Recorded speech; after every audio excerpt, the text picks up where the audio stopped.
Alright, we're out doing something we haven't done in a few years. We're doing some insulator hunting. It's been a pretty dry fall. We had a drought, and all these ditches that would normally be flooded are high and dry, which is a very rarity for this time of year. We're in November. And we're just poking around looking for anything. We've been through here before, but a lot of areas we weren't able to get into because they were wet all the time. And there's the pole site right there. You can still see a bit of a stump, and there's a bit of a raised area around it. But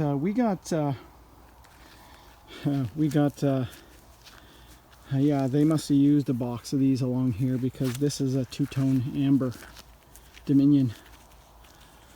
Look at that.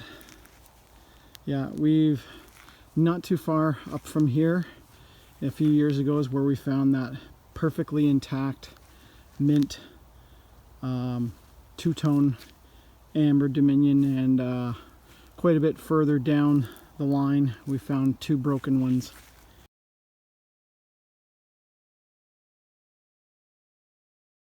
Many years before that, but yeah, this just shows that these were used. A box of them must have got sent out here as replacements at some point. So that's good hope we might find another two-tone. Yeah, that is definitely not a straw. That has got some, that has definitely got the two-tone amber. Quite a rarity. Pretty valuable insulator. Well, we're at another pole spot, and here's an example of what you find along this line. Unfortunately it's busted, but it's a 154 diamond in light green. No drip points. I'm not sure what year these were, but they're probably 1920s, I'm thinking. The D in the diamond was trademarked in 1927, so the same company that made a lot of bottles too, so very nice. Hopefully we can find some more stuff, or at least some copper wire, because there's always tie wires that were left behind when they tore out the lines. This just might be one of those pole sites that I never got to before. Could have been too bushy, too grassy. It's been years, and when trees grow up, you can see over there the light, the grass, but here under the trees there's no grass. And you can see a pole anchor right there, and there's another one over by the fence, and that's when you know you're on the site. And yeah, I don't know if I've done this one before, because this one was buried in the ground a bit, and it's a fully intact Dominion 42. Looks like it's in a nice peach color too. Yeah. Straw is the most common one, but it's kind of nice to get one in that peach color. So yeah, very cool. It's in pretty minty shape too. Nothing too special, but we'll take it along just because it's peach. Now here's a sign that we probably didn't check out this pole spot before, for whatever reason, being too bushy or whatever. I don't know, it's probably been 10 years since I've been down here, and things change. And yeah, I pulled out a copper tie wire there. They're usually sticking, you can usually spot them pretty easily because you see them like that against the brown backdrop. Yeah, there you go, another copper tie wire. Back in the day when I first started along here, I collected so many of these. I had so much, it was crazy. Yeah, often you can find like 3 or 4 tie wires in one spot, and if it's a double pole, there'll be even more. But yeah, we'll have to look. If that's the case, then there might be some insulators here that we didn't see. Here's a spot we might not have been able to get into before, because I see this down here. I don't think I spotted this before. I'm not sure, but I think we got a... Yeah, we got a Canadian Pacific beehive. She's busted, unfortunately, but what exactly do we got? Huh, almost looks like it's a complete blot out.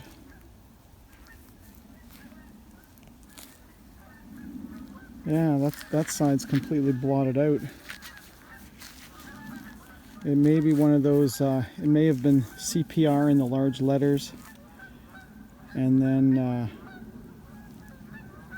Canadian Pacific Railway blotted out. From the blot out is where they take embossing in the mold and muck it up to get rid of it, but you can always still see remnants of the embossing. So that's kind of a different mold variation.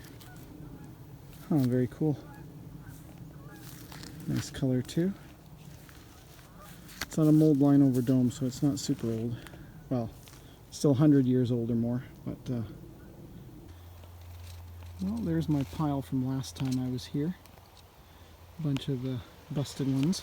And in with that was the piece that actually goes to this, so I was right. It's a CPR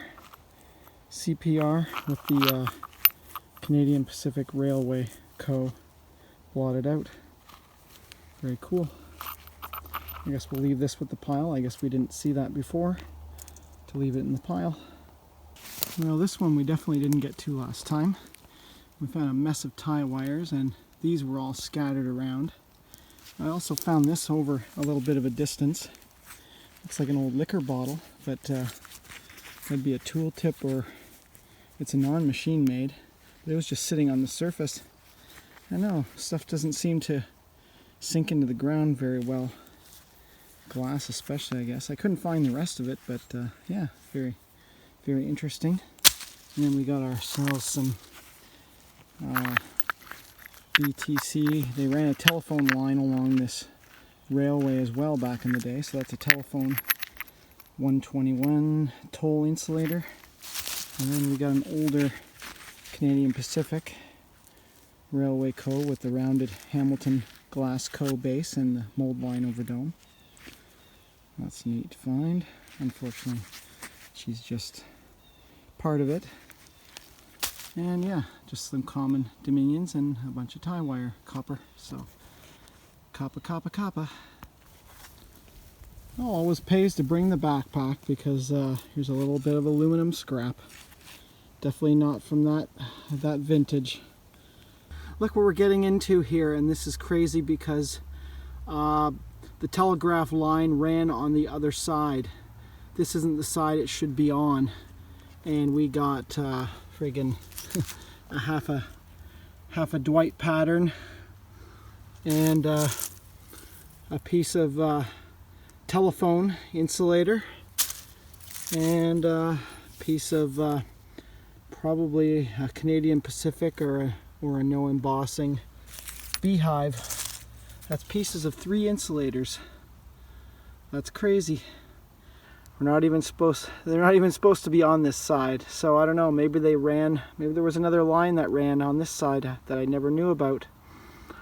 Might look into doing some further exploring on that. Oh, and I just about forgot. Really? This is a hunt along a railway bed? Jeez. We got ourselves a toy gun. This thing rang up just screaming. It was just under the leaves. Oh man, crazy. Frig. Oh wow. I don't think that's old. I don't think that dates back to the era of that train wreck. That is die cast. Well, we may not be finding much. I mean, we're gonna have to go try a little further down, but I don't have a lot of time. I gotta go pick Neil up from work. And I was just scraping under the moss, and I found another piece of insulator, and we got a Kreb, what they call a crown embossed Brookfield, and you can see it's faint. Cliff Street, 45 Cliff Street, New York. Yeah, and these date from the 1880s, 1890s.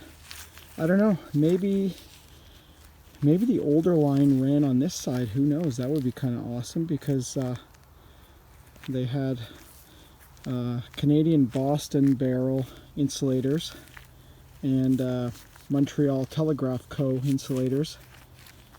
And I haven't been able to find them anywhere north of the 401. So who knows, maybe I was totally looking in the wrong place. Alright guys, we're out bushwhacking along the old railway trail. We're looking for anything from that old telegraph line that we discovered on the other side. The one I hunted years ago was on that side. But sometimes you find this in a Canada Dry ACL. I don't know if it's going to be, that's the face up, but there's nothing on the back, unfortunately. Sitting in the ground, I guess the ACL just disintegrated, and the top isn't the best either. But I don't know. That's face up and didn't seem to do too badly, so maybe we'll take that. Very cool.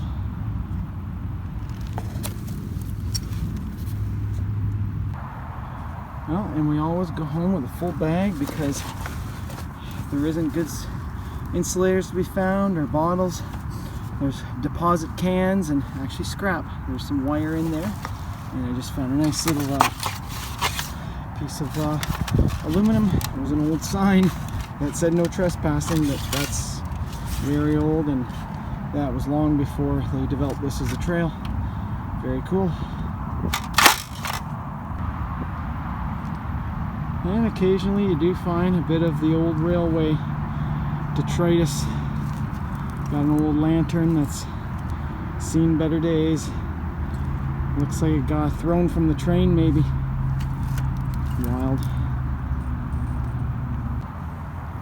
Well, there wasn't anything on the other side, so I think I'm just going to wander through the bush on the other side and just see what comes up.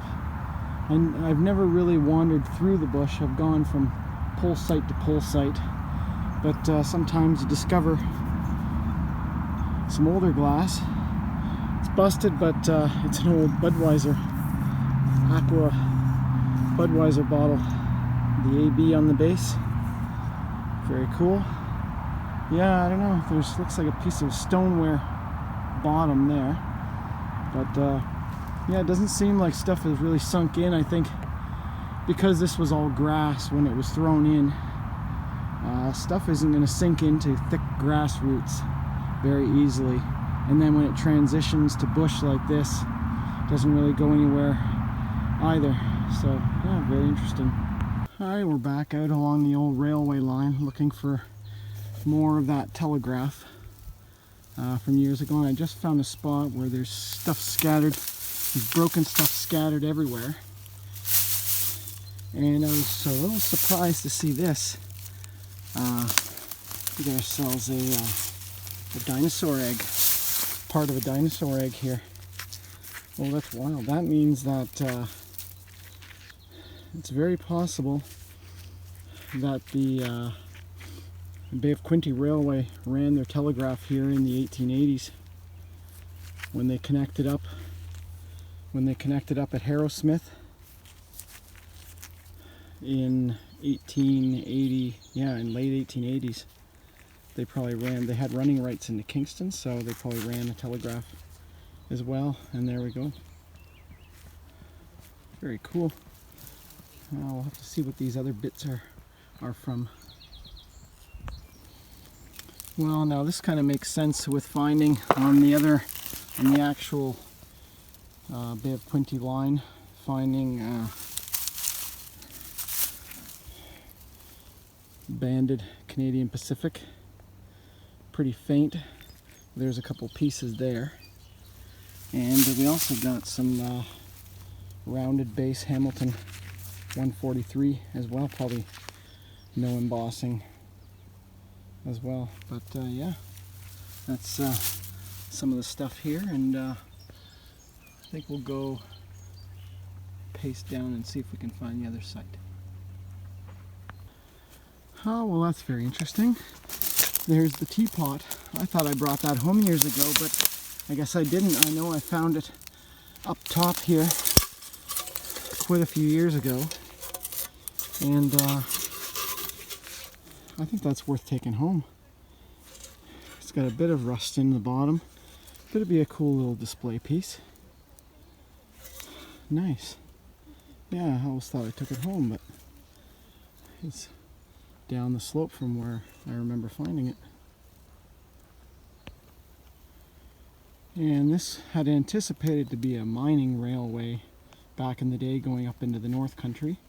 And there's a piece of feldspar that definitely looks like it had been mined and probably fallen off of a rail car way back in the day. That's a cool piece of orthoclase feldspar. Pretty cool. And this just shows you how old some of the trash is here. This tin can. It's got the old soldered hole in it. That's an oldie. A lot of stuff doesn't rust away completely. We're on the south-facing side of the slope, and this area is pretty well drained and stays dry. So yeah, anything doesn't seem to rust away very easily, just like that thing. And like I said before, there's always scrap to find out here. We actually managed to find ourselves a nice rolled up piece of wire there, and some other wire, and some deposit cans for scrap. And it looks like we still have some room to put that teapot in, right in the middle of it all. Well, coming along the trail here, I noticed this. It's definitely not a creek culvert.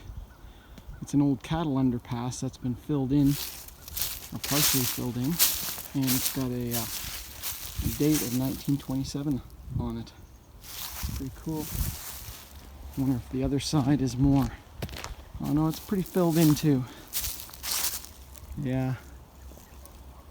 Used to open up quite a bit, I guess.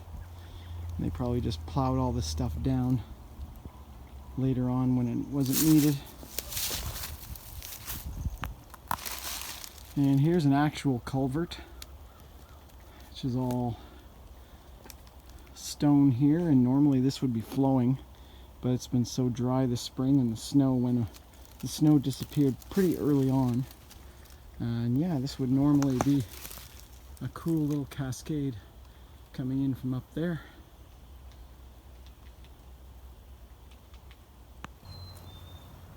Well, we're back in another spot looking for that any evidence of that telegraph line, potentially any good insulators.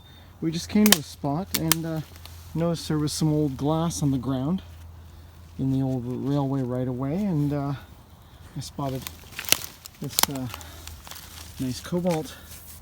Actually, it was over there and I just pulled it out. It was more or less sitting on top of the ground. It says made in USA. Very interesting, but I also saw this was very very crazy. Oh, actually, I see some other older stuff. Maybe this is stuff that was dumped by the railway. There was an old maintenance building down the way, so maybe some of the stuff they dumped here. But this was kind of cool. This looks like this is something sticking in the ground, like a fork or a spoon. But this is like, pretty sure this is pretty old actually. Oh, it is a fork. That's super cool.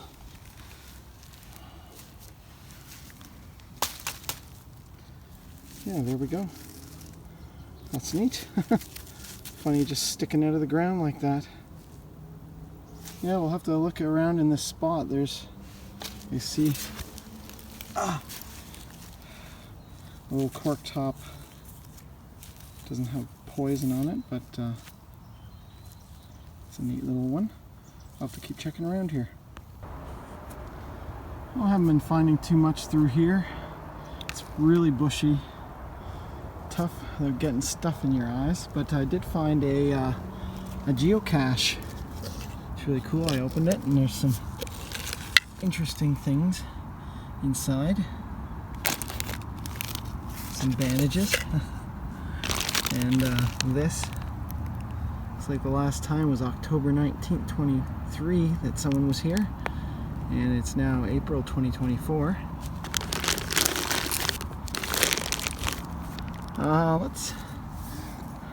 Let's take this and put it in. We have lots of these at home, so I think that'd be a cool little addition to the geocache. See if somebody finds it, and maybe takes it with them.